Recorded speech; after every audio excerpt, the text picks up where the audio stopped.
নমস্কার বন্ধুরা। রাহুল একদিন তার ঘাড়ের জানালাগুলো বন্ধ করে আরামে বসেছিল। ভুলবশত সে দরজায় খিল লাগাতে ভুলে গিয়েছিল। হঠাৎ তার চাচি ঘরে ঢুকে পড়ল। সামনের দৃশ্য দেখে চাচি তড়িঘড়ি বাইরে ছুটে গেল, কিন্তু রাহুল তার কাজ থামানোর প্রয়োজন মনে করল না। চাচি বাইরে এসে জিজ্ঞেস করল, রাহুল, ঘরে কি করছিলে?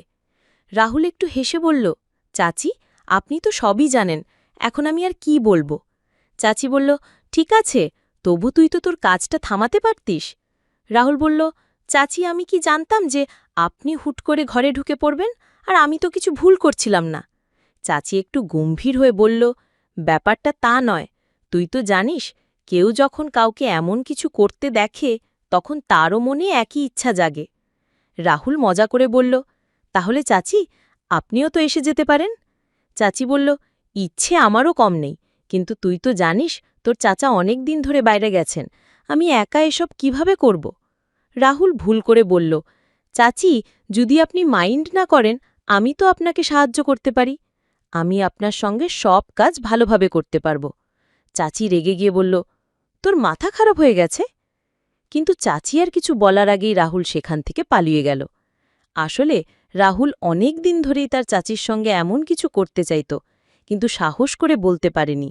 আজ চাচি তাকে দেখে ফেলায় সে তার মনের কথা বলে ফেলল। তবে সে বুঝে গেল, কথা বলারও একটা সঠিক সময় থাকে। সঠিক সময়ে কথা বললে তবেই তা পূর্ণ হওয়ার সম্ভাবনা বেশি। এক রাতে চাচা আর চাচি ছাদে কিছু কাজ করছিল। রাহুল তাদের দূর থেকে দেখছিল। কিছুক্ষণ দাঁড়িয়ে দেখল যেন তাদের মধ্যে কিছু একটা চড়ছে। চাচা পুরো মনোযোগ আর পরিশ্রম দিয়ে কাজ করছিল। রাহুলের এখনও বিয়ে হয়নি, তার বয়স ২৪ বছর।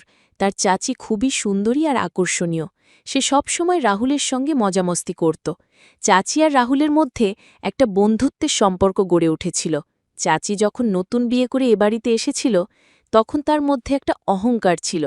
তবে এটা স্বাভাবিকই ছিল, কারণ সে যেন কোনো হিরোইনের থেকে কম ছিল না।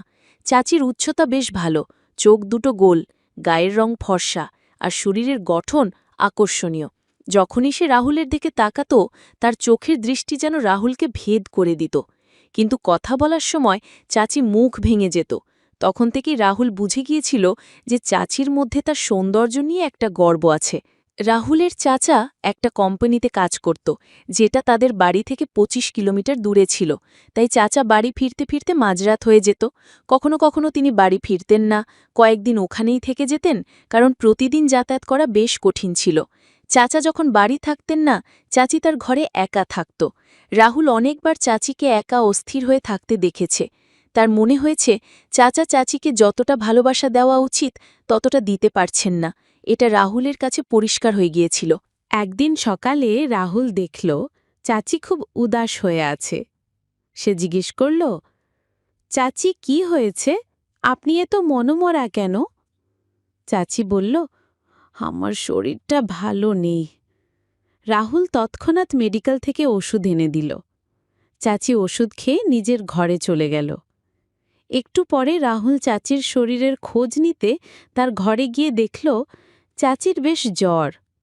সে জিজ্ঞেস করল, চাচি, আজ চাচা বাড়ি আসবেন না, বাইরে আছেন?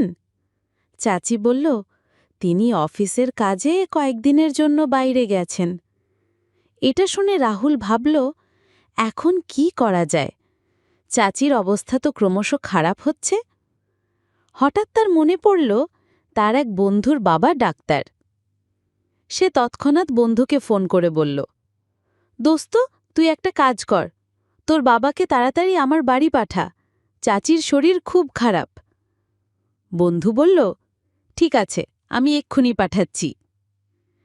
কিছুক্ষণ পর ডাক্তার এসে চাচিকে একটা ইনজেকশন দিলেন এবং কিছু ওষুধ লিখে দিলেন। প্রায় ১ ঘণ্টা পর চাচির শরীর একটু ভালো হতে শুরু করল। পরদিন সকালে রাহুল যখন বাথরুমে যাচ্ছিল, চাচি তাকে ডেকে বলল, রাহুল, ১ মিনিট, এদিকে আয়। রাহুল গেলে চাচি বলল, আমাকে মাফ করে দে। রাহুল অবাক হয়ে বলল, কিসের জন্য? চাচি বলল, যখন থেকে আমি এ বাড়িতে এসেছি একবারও তোর সঙ্গে ঠিকঠাক কথা বলিনি, কিন্তু তুই আমার কত খেয়াল রাখিস। রাহুল হেসে বলল, চাচি, কোনো ব্যাপার না, আমি তো আপনাকে নিজের মানুষ বলেই মনে করি।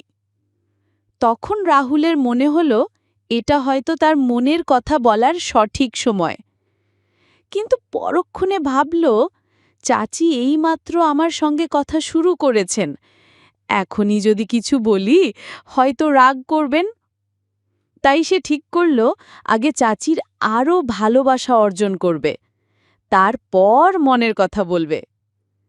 এরপর রাহুল আর চাচির মধ্যে একটা মিষ্টি বন্ধুত্ব গড়ে উঠল। রাহুল চাচির প্রতিটি কথা মেনে চলত, যা বলতো তৎক্ষণাৎ করে দিত। এতে চাচিও রাহুলের প্রতি একটু আকৃষ্ট হতে শুরু করল। একদিন চাচি বলল, রাহুল, তোর চাচা তো মাঝে মধ্যেই বাড়ি আসে। তুই রাতে আমার ঘরে চলে আসিস, আমরা গল্প করব, নয়তো একসঙ্গে বসে সিনেমা দেখব। একা ঘরে আমার মন বসে না।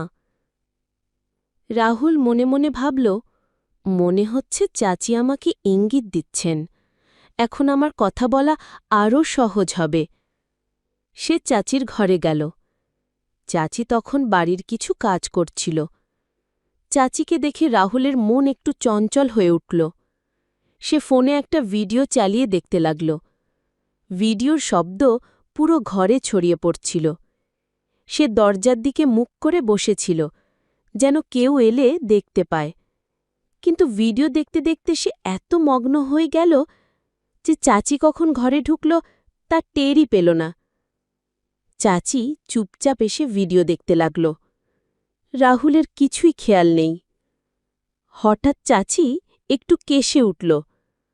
রাহুল তাড়াতাড়ি ভিডিও বন্ধ করে ফেলল আর ঘাবড়ে গেল। চাচি হেসে তার কান ধরে বলল, এখন বন্ধ করলি কেন? ভয় পেয়ে গেলি? রাহুল একটু হেসে কিন্তু ঘাবড়ে বলল, হ্যাঁ চাচি, ভয় তো লাগবেই যখন কেউ ভিডিও দেখার সময় ধরে ফেলে। চাচি একটু ঠাট্টার সুরে বলল, ও, এখন তোর ভয় লাগছে, তখন ভয় লাগেনি যখন ঘরে বসে ভিডিও চালিয়েছিলি? রাহুল লজ্জা পেয়ে বলল, চাচি, কি বলবো, একা থাকলে মনটা কেমন যেন ছটফট করে। এই বলে সে চাচির হাত ধরে বিছানায় বসল আর ধীরে ধীরে বলল, চাচি, আমি একটা কথা বলতে চাই, বললে আপনি কি রাগ করবেন? চাচি স্নেহসুরে বলল, তুই যা বলতে চাস বল, আমি রাগ করব না। রাগ করার হলে তো তোর এই কাণ্ড দেখে তোর চাচার কাছে নালিশ করতাম। রাহুল মাথা নিচু করে ধীরে বলল, চাচি, আপনি যেদিন এই বাড়িতে প্রথম এসেছিলেন সেদিন থেকেই আপনাকে আমার খুব ভালো লাগে। চাচি মুচকি হেসে বলল, আচ্ছা, তাই নাকি? এখন বল কি করবি? রাহুল বলল, চাচি, আমি আপনার সঙ্গে একবার। চাচি তাকে থামিয়ে বলল, রাহুল, এটা কিভাবে সম্ভব? তোর চাচা যদি জানতে পারে আমাকে কখনো ক্ষমা করবে না। রাহুল বলল, চাচি, আমরা বাড়ির সবার থেকে লুকিয়ে এটা করব। চাচি বলল, না, আমি তোর সঙ্গে এমন কিছু করতে পারবো না। রাহুল আবার বলল, চাচি, আমি প্রতিজ্ঞা করছি এই কথা শুধু আমাদের মধ্যেই থাকবে, কেউ জানবে না। চাচি বলল, কিন্তু রাহুল, আমি তো তোর চাচি। রাহুল বলল, তাতে কি হয়েছে, আমরা তো কিছু ভুল করছি না। তখন চাচি বলল, তুই তো জানিস তোর চাচা মাঝরাতে ক্লান্ত হয়ে বাড়ি ফেরে, মাঝে মধ্যে আমাকে খুশি করার চেষ্টা করে। রাহুল বলল, চাচি, আমি চাচার সব জানি, এটাও জানি যে আপনি শুধু খুশি থাকার ভান করেন। এটা শুনে চাচির মুখটা মলিন হয়ে গেল। রাহুল চাচির মুখের দুঃখ দেখে বুঝল তার কথা সত্যি। চাচি বলল, রাহুল, তুই ঠিক বলছিস, আমি তোর চাচার সঙ্গে খুশি নই, তিনি শুধু ক্লান্তির অজুহাত দেখে ঘুমিয়ে পড়েন। আমি তাকে জোর করতে পারি না যে আমারও খেয়াল রাখুন। তিনি তখনই ভালোবাসেন যখন তার মন চায়, কিন্তু আমার কখনো মনে হয় না যে তিনি আমার যত্ন নেন। রাহুল এটা শুনে অবাক হয়ে বলল, চাচি, তাই তো আমি আপনার এত ফিকির করি, তাই বলছি আমি আপনাকে খুশি করতে পারি। রাহুল চাচির চোখের দিকে গভীরভাবে তাকিয়ে বলল, চাচি, আমি আপনার প্রতিটি অনুভূতি, প্রতিটি কষ্ট বুঝি। চাচি রাহুলের হাত শক্ত করে ধরে বলল, রাহুল, তুই আমাকে এত গভীরভাবে বুঝিস, তুই কত বড় হয়ে গেছিস। আমি তো কখনো তোর দিকে এভাবে খেয়ালই করিনি। রাহুল মাথা নিচু করে বলল, হ্যাঁ চাচি, আমি আপনাকে পুরোপুরি বুঝি। চাচি একটা লম্বা নিঃশ্বাস নিয়ে বলল, ঠিক আছে, আমি ভেবে তোকে জানাবো। এই বলে চাচি নিজের ঘরে চলে গেল। চাচি যেভাবে চলে গেল তাতে রাহুলের মন খারাপ হয়ে গেল। সে ভাবল, হয়তো এখন কিছুই হবে না। পরদিন সকালে রাহুল নাহা ধোয়া করে বাথরুম থেকে বেরোতেই চাচি সামনে এসে হেসে বলল, আজ তো বেশ স্মার্ট লাগছে রাহুল। কিন্তু রাহুল কোনো উত্তর দিল না, চুপচাপ নিজের ঘরে চলে গেল। সে চাচির উপর একটু রাগ করেছিল। কিছুক্ষণ পর চাচি তার ঘরে এসে জিজ্ঞেস করল, কি হয়েছে, তুই কি আমার উপর রাগ করেছিস? রাহুল একটু বিরক্ত হয়ে বলল, আপনি যান, নিজের কাজ করুন, আমি আপনার সঙ্গে কথা বলতে চাই না। এই বলে সে বাড়ি থেকে বেরিয়ে গেল। সন্ধে ফিরে দেখল চাচাও বাড়ি ফিরেছে। রাহুলের মন আরও খারাপ হয়ে গেল। সে ভাবল, এবার তো আমার স্বপ্ন শুধুই স্বপ্ন হয়ে থাকবে। চাচা তাকে দেখে জিজ্ঞেস করল, রাহুল, সব ঠিক আছে তো? রাহুল উৎসাহহীনভাবে বলল, হ্যাঁ ঠিক আছি। এই বলে সে নিজের ঘরে চলে গেল। রাতের খাওয়ার সময় সবাই একসঙ্গে বসল। রাহুল চাচির দিকে তাকাচ্ছিল, আর চাচিও তার দিকে তাকিয়ে মুচকি হাসছিল। চাচি চুপি চুপি তাকে চুপ থাকতে ইশারা করছিল। চাচা খাওয়া শেষ করে বাইরে চলে গেলেন। রাহুল ধীরে ধীরে খাচ্ছিল। চাচি তার কাছে এসে বলল, কি ব্যাপার রাহুল, তুই কি আমার ওপর রাগ করেছিস? রাহুল সরাসরি বলল, হ্যাঁ। চাচি বলল, তুই আমার কথা কেন বুঝছিস না? এটা সবই ভুল, ভুল। রাহুল উত্তেজিত হয়ে বলল, এতে ভুল কি আছে? চাচি শান্ত গলায় বলল, যা, ঘরে গিয়ে ঘুমো। রাহুল বলল, আমি ঘুমোবো কি ঘুমোবো না তাতে আপনার কি? আমি আজ রাতে ছাদে বসে থাকব। এই বলে সে নিজের ঘরে চলে গেল। সে মনে মনে ঠিক করল, যাই হোক, সে তার স্বপ্ন পূরণ করবেই। সবার ঘুমিয়ে পড়ার পর রাহুল ইচ্ছা করে তার ঘরের দরজা খুলে রাখল, যেন চাচি বোঝে সে ছাদে যাচ্ছে। ছাদে গিয়ে সে কিছুক্ষণ বসে রইল। হঠাৎ পায়েলের শব্দ শুনতে পেল। পেছন ফিরে দেখল চাচি ছাদে উঠে আসছে। চাচি তার পাশে বসে বলল, তুই কি পাগল হয়ে গেছিস? এত রাতে ছাদে কি করছিস? রাহুল ঠান্ডা গলায় বলল, আমার ইচ্ছা, আমি যেখানে খুশি বসব। আপনি নিচে যান তো। চাচি তার হাত ধরে ধীরে বলল, রাহুল, আমি মনে প্রাণে তোর সঙ্গে আছি। একটু থেমে বলল, কিন্তু এখন আমরা এই পদক্ষেপ নেব না। এটা আমাদের দুজনের জন্যই ভালো হবে। তবে তুই যা আমার সঙ্গে করতে চাস, একদিন তা হবেই। শুধু একটু ধৈর্য ধর। রাহুল চাচির কথা বুঝল আর বলল, ঠিক আছে চাচি। পরদিন সকালে রাহুল আর চাচি চা খাচ্ছিল। হঠাৎ চাচা এসে গম্ভীর গলায় বলল, তোদের একটা কথা বলতে এসেছি। আমাকে অফিসের কাজে ৩ মাসের জন্য অন্য শহরে যেতে হবে। রাহুলের দিকে তাকিয়ে বলল, রাহুল, এখন এই বাড়ির দায়িত্ব তোর। তোর চাচির খেয়াল রাখিস। রাহুল আত্মবিশ্বাসের সঙ্গে বলল, চাচা, আপনি নিশ্চিন্তে যান, আমি বাড়ি আর চাচির পুরো খেয়াল রাখব। চাচা সন্তুষ্ট হয়ে চলে গেলেন। রাহুল তাকে স্টেশনে পৌঁছে দিয়ে ফিরল। বাড়ি ফিরে দেখল চাচি উদাস হয়ে বসে আছে, চোখে জল। রাহুল জিজ্ঞেস করল, চাচি, আপনি কাঁদছেন কেন? চাচি দুঃখী গলায় বলল, তোর চাচা আগেই কম আসত, এখন তো ৩ মাসের জন্য চলে গেল। রাহুল তাকে সান্ত্বনা দিয়ে বলল, চাচি, চাচাকে তো যেতেই হতো, কিন্তু আমি তো আছি। এই বলে চাচি রাহুলকে জড়িয়ে ধরল।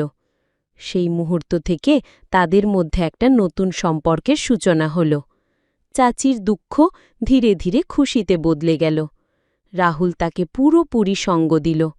যে ভালোবাসা আর শান্তি চাচি অনেক দিন ধরে খুঁজছিল তা সে পেল। সেই রাতে তারা একে অপরের সঙ্গে সময় কাটাল।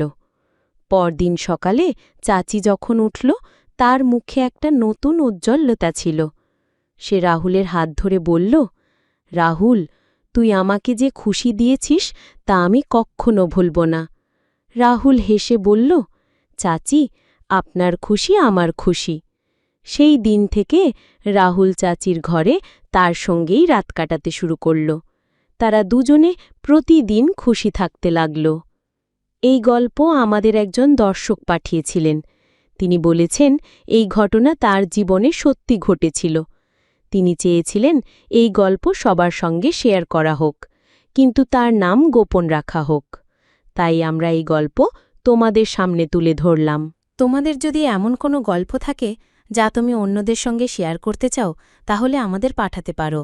আমরা তোমার গল্প আমাদের চ্যানেলের মাধ্যমে দর্শকদের কাছে পৌঁছে দেব। যদি গল্পটা তোমার ভালো লেগে থাকে তাহলে বন্ধুদের আর আত্মীয়দের সঙ্গে শেয়ার করো, আর যাবার আগে ভিডিওটায় একটা লাইক করে দিও। এই গল্প বলার উদ্দেশ্য কারো মনে আঘাত দেওয়া, কারো ভাবনাকে কষ্ট দেওয়া বা কোনো অনৈতিকতা বা অশ্লীলতাকে উৎসাহ দেওয়া নয়। এই গল্পের মূল লক্ষ্য হল সমাজে সচেতনতা ছড়ানো। আমরা এই গল্পের মাধ্যমে আমাদের দর্শকদের এই শিক্ষামূলক বার্তা দিতে চাই, এমন বিষয়গুলোর প্রতি সতর্ক থাকো, নিরাপদ থাকো আর সবসময় সচেতন থাকো। আবার কোনো নতুন গল্প নিয়ে তোমাদের সঙ্গে দেখা হবে। এই গল্প নিয়ে তোমার মতামত কি তা আমাদের কমেন্টে জানিও। ভিডিও ভালো লাগলে লাইক করো, শেয়ার করো আর সাবস্ক্রাইব করো।